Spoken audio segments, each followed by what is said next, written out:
Joining us now, I'm pleased to say, is Heritage Foundation Chief Economist EJ Antoni. EJ, great to see you as always. You know, this hearing, there are some fireworks. We played some of them. It lasted for several hours. Kevin Warsh stuck to his guns about Fed independence, but also said, you know, politicians, elected officials speaking about their opinions doesn't compromise Fed independence. What was your big takeaway, and how do you think Kevin Warsh did?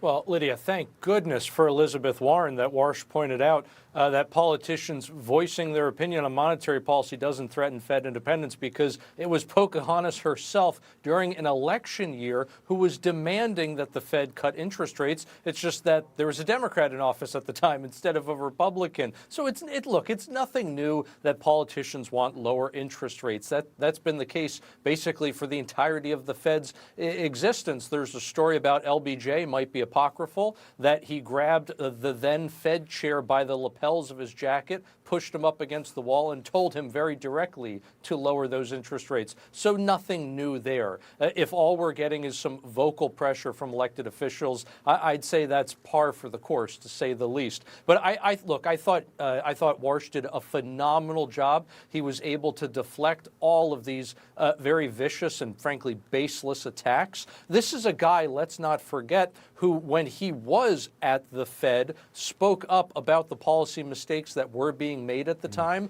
and hindsight has proved him to have been correct. The fact that the Fed didn't do what he was suggesting, that's not a mark against his character, it's a mark against the institution for acting wrongly at the time.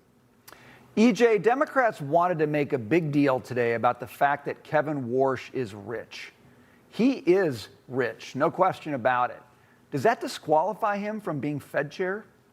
No, hardly. In fact, I think one of the problems with D.C. today is the fact that you have so many politicians, not just exclusively on the left, although maybe you find most of them there, who have never actually worked a day in their life.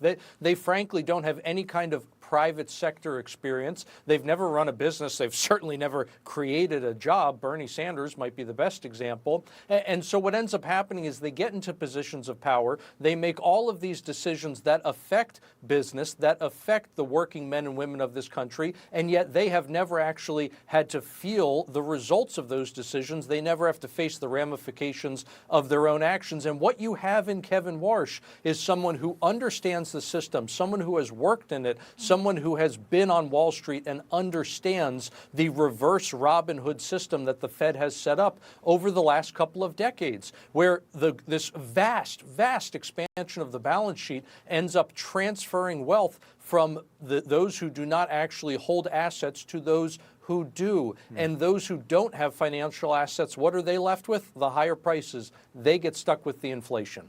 Yeah, and Mr. Warsh did assure the committee, that he would divest himself of anything that would create some type of issue. So he did provide assurances there.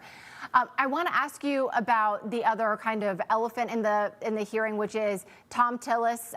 He said he's not going to vote, even though he agrees that Mr. Warsh is fully qualified because of the Jay Powell inquiry. Your take on that, because it might cost the confirmation or at least delay it for the time being. Tom Tillis is not running for re-election, so he'll be out of office by the end of the year. But still, that could, at a minimum, delay this process. Could that be really detrimental here?